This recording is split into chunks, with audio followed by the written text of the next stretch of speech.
Now let's move on to ones that didn't work out. Okay. So these are not fragrances that I hate. Hate's a strong word, and I've learned a long time ago that sometimes things that I don't really like right at first, I may develop a like for later for one reason or another. Let's start off with this gem, Acqua di Gio. Okay. What do you think about this one? It's beautiful. It smells beautiful. Yep. So this one to me was a big hype beast from back in the 90s. Yeah. And the original, the OG in this one is the Eau de Toilette version, which is the one I have here. And I hear so many people my age or closer to, to my age and stuff that would have been in the kind of the fragrance enthusiast age group back then when this one came out saying, oh, this one used to be so much stronger, but this one's still pretty good. And, it's used to last a long time. I don't know, because I don't think that they really changed up all the notes and stuff that much. There's a few things that might have changed that may have made a few things change, but I think most people just remember it differently because back then, when you took the top off, you didn't spray it, you more or less like splashed it on. So they probably like applied it anyway back in the old days when things were splashes instead of sprays. You just do that. Yeah, just dump it all over you. This is the kind of fragrance you need to dump all over you, though. Yeah, you really do. You have to overspray this one like a lot. Like Curly says, like 16 to 30 times. Yes, actually, that's not an exaggeration. Not with this one. You need to go through it a lot. And thus, instead of spraying 6 or so times for a normal fragrance, you would be spraying it like 3 or 4 times more. So for a 100 ml bottle, it's like paying the price for a 100 ml bottle for a 25 ml bottle because it'll be gone pretty quickly. Oh, yeah. So it's got a great scent profile with lemon, bergamot, jasmine, mandarin, neroli, sea notes, violet, musk, patchouli. But honestly, I can't smell all those things. I just mostly smell kind of like, a big glob of smell and sort of like the Calvin Klein CK1. Mm-hmm. Lots of notes, but it's hard to pick them all out. Yes. It's nice. It's a beautiful blend. Well, it does make you smell the Mediterranean island and its flora and fauna and stuff like that. But it's hard to pick out individual notes. Not necessarily a bad thing because the overall smell of it is really great. It just doesn't last. And you can't get this one at much of a discount. Even on discounters, it's only discounted a little bit. It's just really beautiful, though. I mean, I like it. I really like the scent. It just doesn't stick too long. So you need to just put this, and it's a good thing that's something that you could actually put on your purse. Yeah. And just take it along with you and reapply. Yep, pretty much. Don't even put it in a decanter. You're just wasting the decanter. Yeah. Some of the flankers, like the Profumo and stuff, I do like, and they do last a little bit longer, but it has notes in it that last a little bit longer.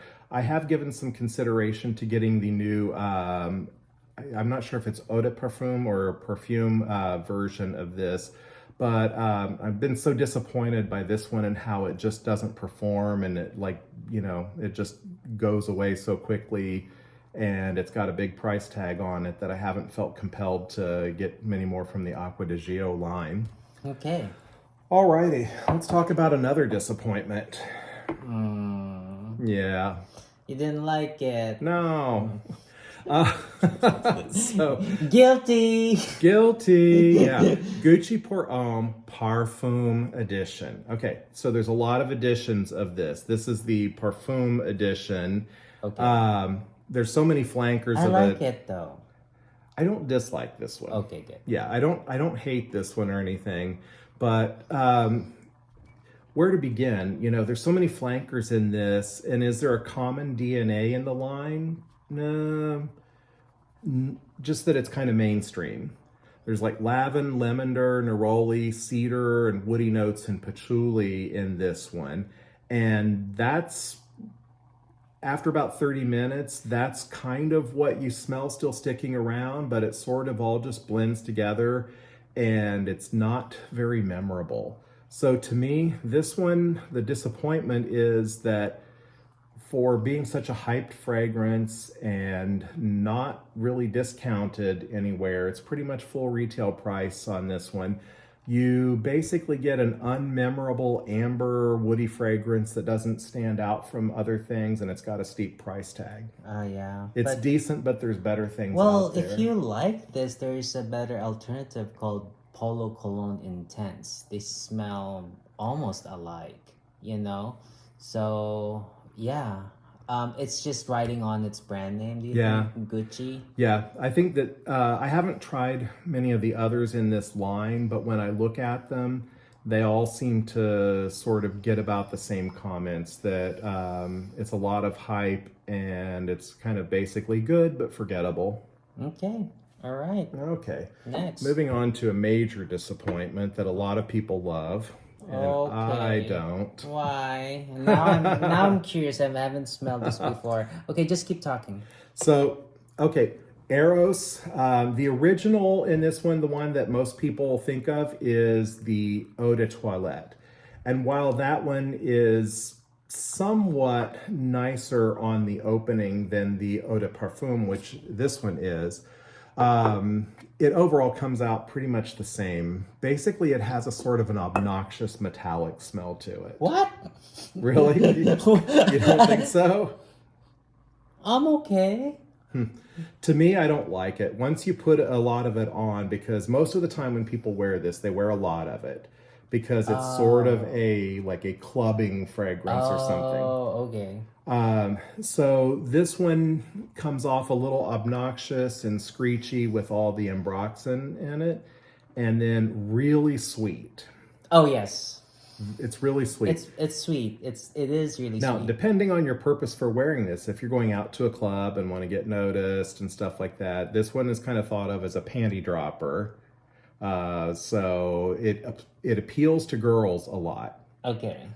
I've seen lots of other reviews where they go out. Guys, I guess they seem to like wearing it. Okay. So people definitely when they smell it, there's something attractive about it. Mostly the sweetness. But as far as really buying a cologne, I don't know. To me, it just seems like that it's just a lot of hype on this one. Okay. It comes off kind of obnoxious and really cloying in heat. When people spray this on, and then there's some place where they're really... Maybe that's how you cock block others with this. Could be. I don't know. It definitely has its place, and I think its place is like, a crowded bar or a club or something. Yeah, because it will project amongst all those other smells and other people and stuff like that. You'll get noticed. You'll get noticed, and I think that's the point of it. So, I can't hate on it for that. The notes are mint, apple, lemon, mandarin, some strong ambroxan, sage, geranium, vanilla, cedar, and patchouli. Maybe it's the mint and the sweetness that just doesn't do it for you. I would have liked to smell a little bit more mint, but I guess that just kind of blends in there. The sweetness kind of overpowers the mint. There's a lot more notes than what I mentioned there. I mean, like a lot more, but those are the ones that really you smell. Now, like I said, I don't love this one, and this one is not one that I would replace. This one, on the other hand, Eros Flame, which has a more of an orangey and fruity sort of a profile to it.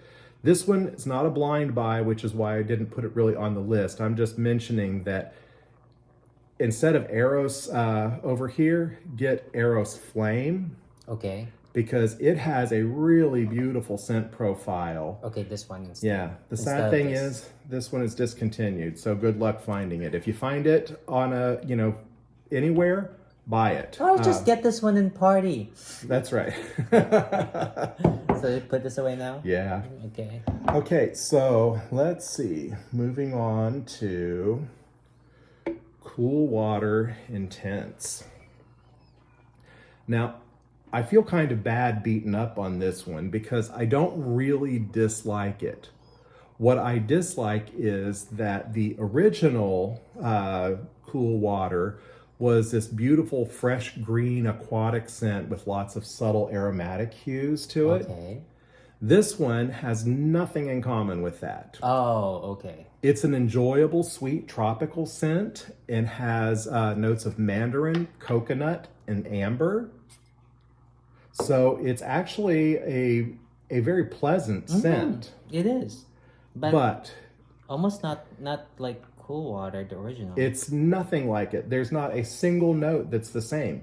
Oh. And when I tell you it's just mandarin, coconut, and amber, that's the only notes that they list. Oh. Whereas Cool Water has a whole lot of notes. So it smells like a drink. Yeah, basically like a kind of a tropical fruity drink or something. Oh. It's enjoyable and it's pretty, but I'm still kind of upset from buying this thinking that I was going to get a more intense version of the original Cool Water, which has seemingly been watered down over the years, or just my nose forgets what it used to smell a long time ago when I first got into it back when the original Cool Water was let out. But it's kind of just disappointing. It feels like they just used the name to launch another intense on it and completely forgettable fragrance. I mean, there's a lot of things out there that basically smell like a sweet fruity drink. Oh, okay. So kind of disappointing, but I didn't waste much money on it. It is nice and it's inexpensive, so there's that. Okay. Rochas Homme Eau de Toilette. All in all, not a bad fragrance. Okay. What kind of fragrance do you guess it is by looking at the bottle? Should it be blue? It might be a blue fragrance. Okay. And so the thing that really kind of caught my attention about this are the reviews really hyped that the top notes had blood orange and pineapple notes to it. Okay. And both of those were things that I kind of liked. Mm-hmm. So the thing that I thought after I smelled it, and I haven't smelled it for a long time, is if that's blood orange and pineapple that I'm wrinkling up my nose about, I think... Do they just put notes sometimes and really there's nothing? I don't know, but it doesn't come off to me as blood orange or as pineapple. It doesn't even smell blue. Yeah, and I would say Rochas needs to try again.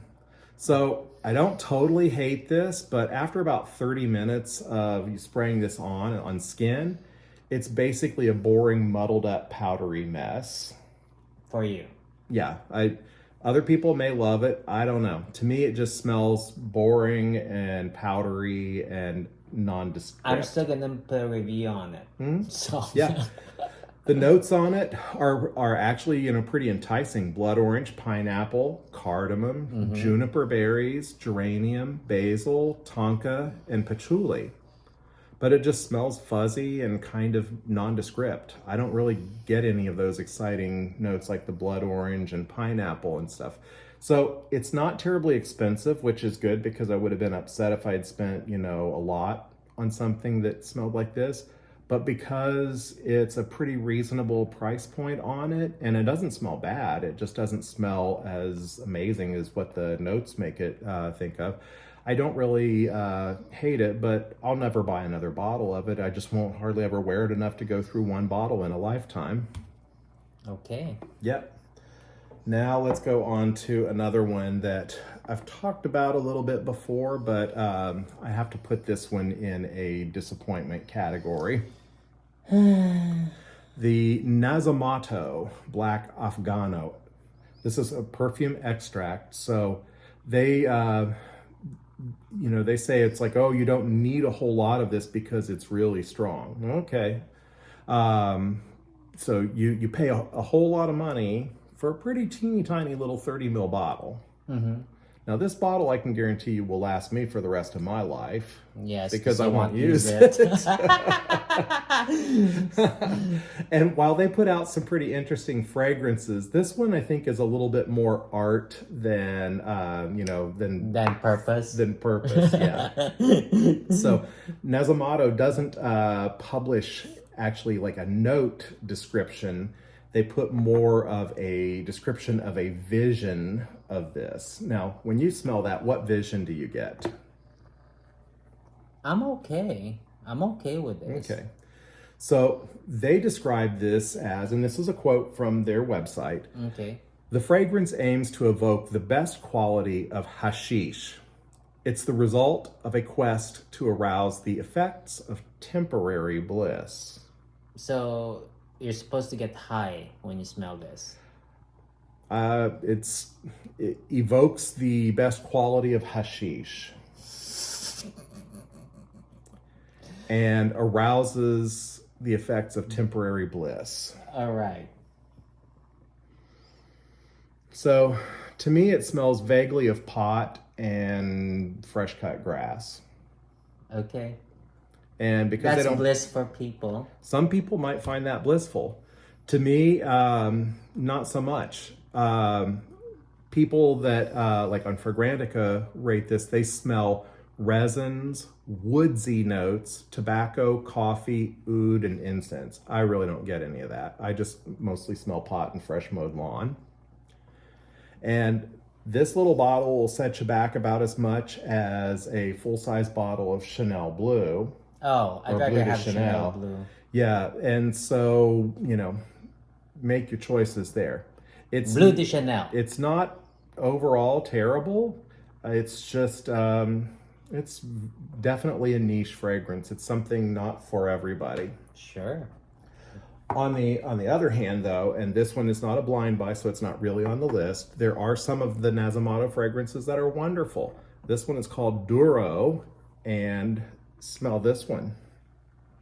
Okay. This is just to kind of show that I don't Hate these. I don't hate the brand. I Okay. just don't like that one fragrance. Okay. That one's nice. Does it remind you of anything? Let me try again. Nothing in particular. To me, it reminds me just a little bit of the Ebony Fume. Ah. Just a little bit. Well, I had Ebony Fume like several bottles ago. It's been a long time since we had that one. So there we have it. Blind buys and ones I've liked, ones I haven't loved so much, and why. In general, the ones I've really liked a lot, they have sort of spicy, woody notes, some nice citruses that come through in the top, but definitely like spicy, earthy, woody type of notes. Vetiver is a common stream through a lot of those. So notice in the fragrances that you have or that you've sampled and you liked what sort of notes it has in common. You can look these up on databases like Fragrantica, or sometimes on the manufacturer's websites. They'll list some of the notes. And then also ones that you've tried that you don't like so much, look and see what about those things you don't like. And that will help you as you go on to make better, more accurate blind buys to where you'll be more satisfied more of the time. Okay. All right. Well, this has been a long video. Thanks for hanging there with us for those of you that have. If you've enjoyed this, subscribe and leave a thumbs up for us. It'll help get the videos out to more people and stuff as the algorithm picks it up here on YouTube. Okay. Thank you, everyone. Take care. Bye. Bye.